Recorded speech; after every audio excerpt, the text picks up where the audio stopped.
This is Seth Beamer, and you're listening to the Pivot Points podcast on Fader. Pivot Points dissects the lives of artists at their most crucial intersections, investigating the trials of this insane career and how they are overcome. These are the stories of the crossroads that, for better or worse, shape us all into the people, friends, and musicians we're meant to be. Today, I'm joined by my guest, Will Hubert of Denver rock band Elektric Animals. But before we dive in, I want to introduce you to their music. The first song is Come Clean off their 2022 EP, Channels. You think you walk, you can show teeth. I think you're scared of the pain we all see. You think you're clever with your remedies. Come clean, come clean. All right, Will, how's it going, man? Good. How are you? I'm doing all right. Thanks so much for being on Pivot Points today. Hey, thanks for having me. Yeah, first guest. All right. I'm excited about that. Heck yeah, man. I do want to dive into some pivot points with you, but first I want to hear about how did you pivot into music? What are you doing here, man? Oh, it started a long time ago. My parents got me into piano lessons when I was, maybe in first grade. Oh, wow. I really didn't like it, but it definitely had a huge impact on me. So I took those until maybe for 5 years, and then I was in middle school band, and music still really wasn't doing it for me. I didn't know yet.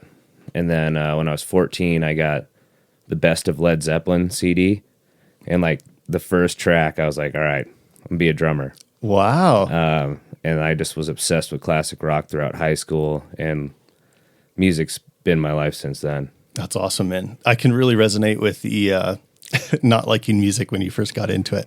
Yeah, I just wanted to play outside, Yeah. Well, and something about being a kid, no one wants to just sit in their room and play by themselves and practice, taking lessons isn't very much fun. Yeah. So, but that's cool. So you started doing drums.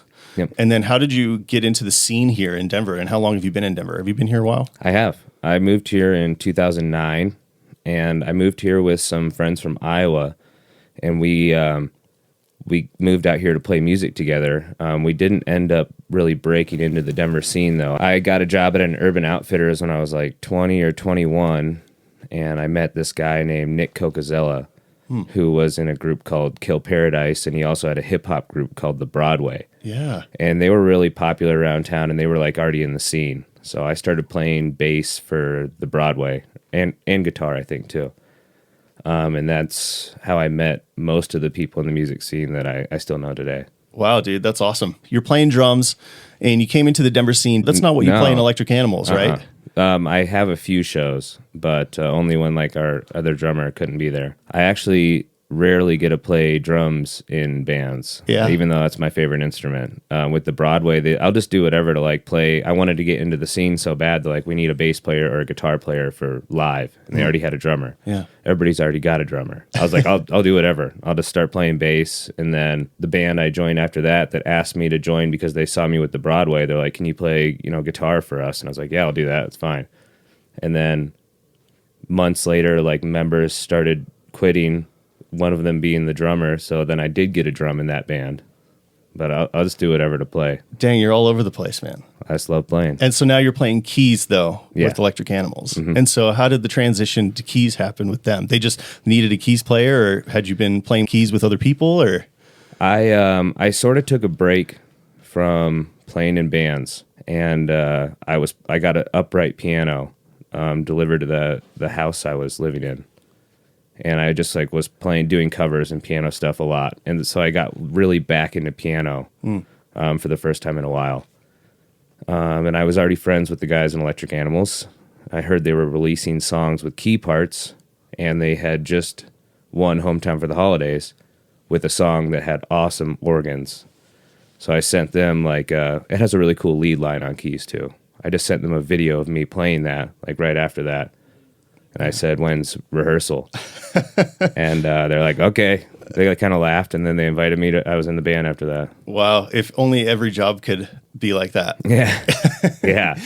Maybe it is. People just want to see that you're ready to do it, Yeah, that's super cool. Well, let's listen to another song of yours. This next song is Cheers. Is there anything you'd like to tell us about this song? This was the first song that we released that I recorded with the band, and we did it up at the blasting room with Chris Beeble, and we did a lot of really cool like production things with it. If you listen close on like the snare, like we used like 2x4s slapping on like the wood floor, and added that behind the snare. We did a lot of cool key stuff. I mean, working with Chris Beeble was awesome. Blasting room's great for all the Colorado people that know about that. Totally, man. Yeah, I've worked at the blasting room with Chris too, and there's nothing like it. Yeah, he's so fast. It's unreal. I mean, and I feel like within our genres, like the more rock genres, his artistic vision is so in line with maybe the era that we grew up in, or maybe just like our. I think we're about the same age. We look at yeah. I think it's great people to work with up there. Totally, that's awesome. Well, this is Cheers.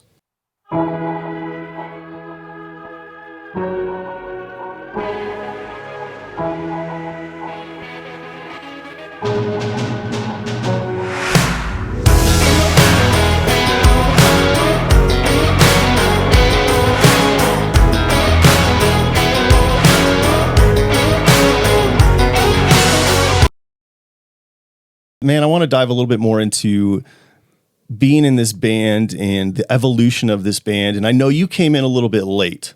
How have other members come and gone in this band, or what's, were you kind of the last missing piece, or tell us about that?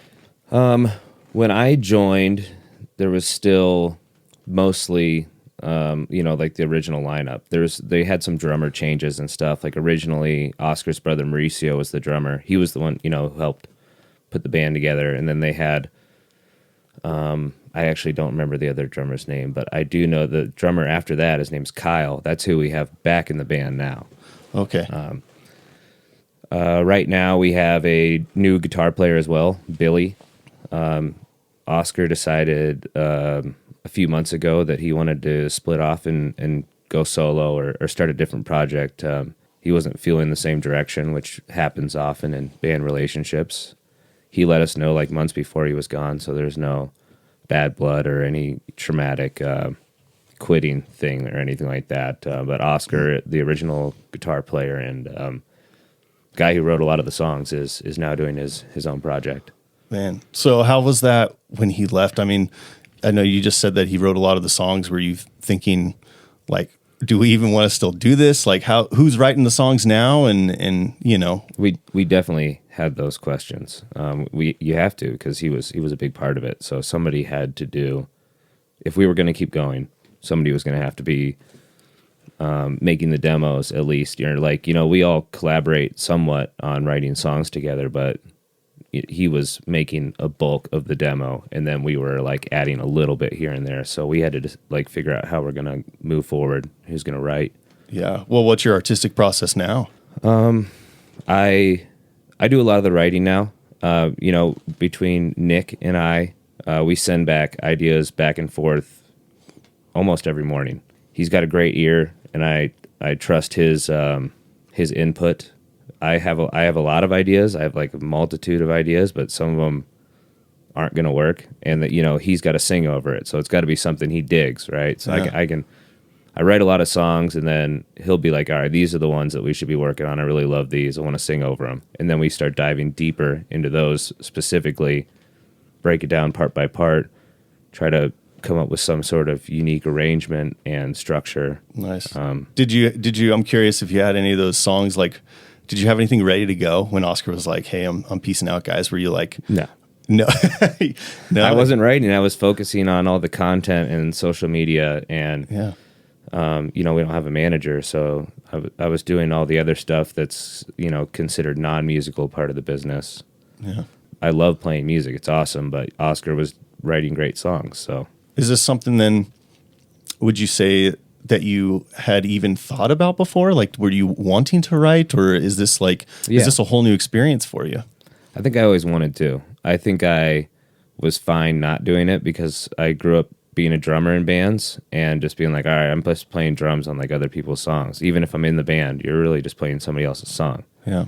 For the most part. I mean, totally. sometimes drummers help write, but I was just down to play whatever. Yeah, shout out Ringo. But yeah, I mean, yeah, you got to play for the song. But I always did want to write. Like I got the music in my head, so I can like get it out. So it's been really rewarding to start writing. That's awesome, man. Was everyone on board with this? Did they decide, yes, we want to keep writing, we want you, Will, to keep writing, or you just say, hey, I have some ideas, guys, let's keep going, or like who rallied the troops? I don't think anybody said, yes, Will, we want you to write. Yeah. But we did want to keep going. Like that was, nobody ever said, all right, I guess we're done. Like we didn't we didn't stop for a split second. It's awesome. We might have wondered what we were going to do, but we didn't wonder if we were going to keep going. Yeah. Was there ever like a consideration of a name change or anything, or no? It was like we're the pack, we're the Electric Animals. I don't think that. No, we didn't. We like the name. The name's pretty cool, and we've built something that we didn't just want to like just ditch. Totally. I mean, it's hard to build a good brand. Absolutely. And a name that's recognizable. Yeah. Well, and you guys have so much steam behind you already. That'd be tough. Mm-hmm. But those are just things that you think about when bands fall apart. Is this still the same band? Yeah. I think if you have the same voice, you can pretty much keep the same name.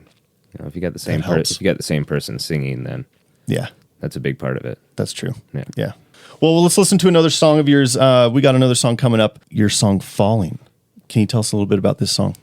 This song's pretty cool. This is a riff straight through. Like my key part is just matching the bass line for the most part. I just picked a really like dirty, grungy Moog synth and put like some sub bass on it. And it's a fun one. It's a rocker. It's like less than 3 minutes long. We had it produced by this guy named Matthew Keller. He's he lives outside of Phoenix now, but we got a hold of him because we saw he worked with Redlands. Oh yeah. And then we looked into him and saw he was working. I mean, he works with like most of the coolest bands in Phoenix and also the Maine. Oh no way. He's got huge songs right now. So he was really fun to work with. Now that you bring that up, I can hear a little bit of that kind of style in this song actually. Mm-hmm.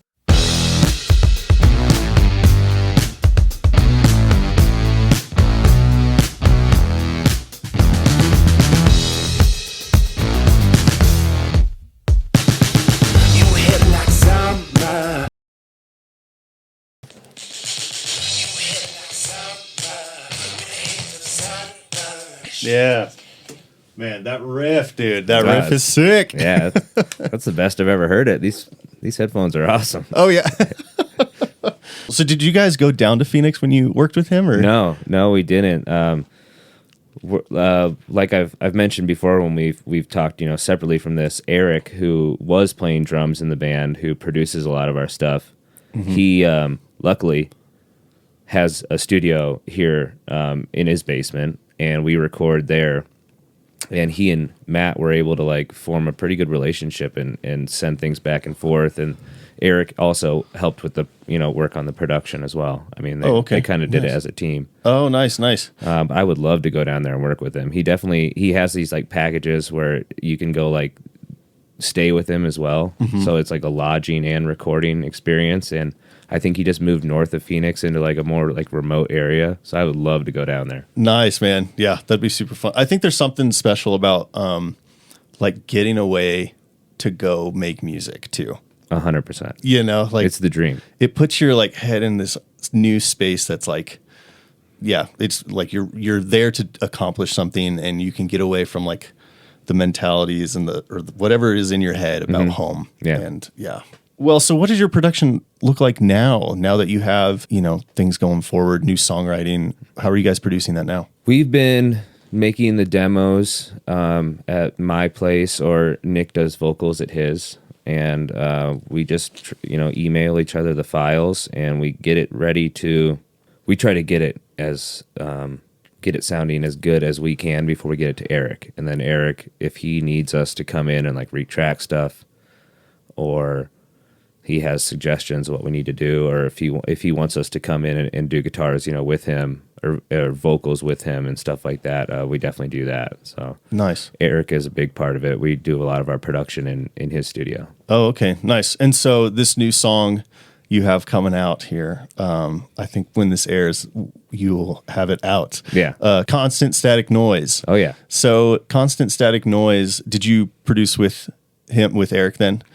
Yeah, so we did sort of this was a learning experience because we did run into a few snags for sure because we tried to take on all the tracking like totally by ourselves at my place. And then Eric did fix some things for us, but then we sent the tracks off to our friend Ross, or Stay Loose is his artist name. Yeah. And he also works with like Lucy Daydream and Dead on a Sunday. Nice, yeah. Great production. Like I love the Lucy Daydream production. So we worked with him on Constant Static Noise. It's really cool to hear what he came up with to work with somebody new. And we just told him like, go crazy on it. Like do whatever you want. Yeah. And he did. And it's awesome. That's like really relieving too as an artist to be able to hand something off to a producer and be like, I trust you. Yeah, we definitely did that. And it paid off. You know, it's definitely out of our comfort zone. Yeah. Anything else you'd like to tell us about Constant Static Noise? I'd love to share it with people. Yeah. The first version will be out when you're hearing this, but there's going to be 2 more versions coming out. There's going to be a more rock forward mix coming out in a few weeks, and there will also be an acoustic version coming out after that. And we actually have like 3 more songs lined up after that. We'll be releasing a bunch of stuff this year, all like 3 weeks apart. You guys have a lot going on now with this new. We're trying. This new vision. Yeah, we're trying to get a lot going on. It's tough to keep momentum. You know, money is hard to come by in the arts. Dude, that's one of the hardest things. At this man. level, you know, I mean, it's not impossible to be making money, but it's tough at this level for sure. Mm-hmm. So we're just trying to keep busy, keep people entertained. You know, we really, at the end of the day, what we really want to do is like actually connect with people and entertain them. And I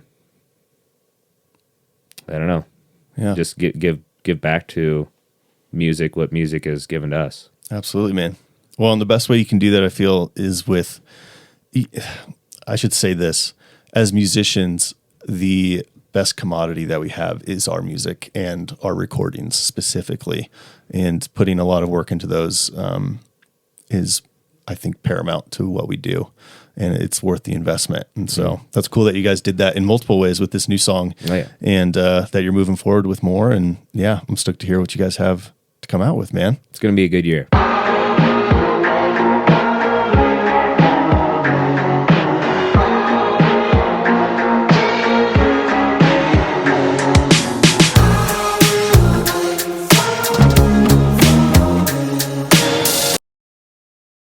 What else you guys got coming up? At the end, besides the release at the beginning of March, and then on March 24th, we're going to be doing our first headliner of the year at Lost Lake Lounge in Denver on Colfax. Heck yeah. And we'll be joined by our buddy Seth Beamer, who's sitting right next to me, and the Losers Club as well. Yeah, and this is going to be a great show. It'll be so fun. Thanks for having me. Yeah. Dude, I'm stoked. I think I was telling you this the other day, actually, when we saw each other at a show, and I had been listening to Electric Animals like all week, just on Spotify and just getting into it. And I feel like I manifested this show because then out of nowhere you hit me up and were like, hey, you want to play with us? And I was like, oh, it's meant to be. That's how it works. It is how it works. I sensed it. Yeah, did you? Yeah. You actually were looking at the Spotify. Yeah, I pay extra so I can see who's listening.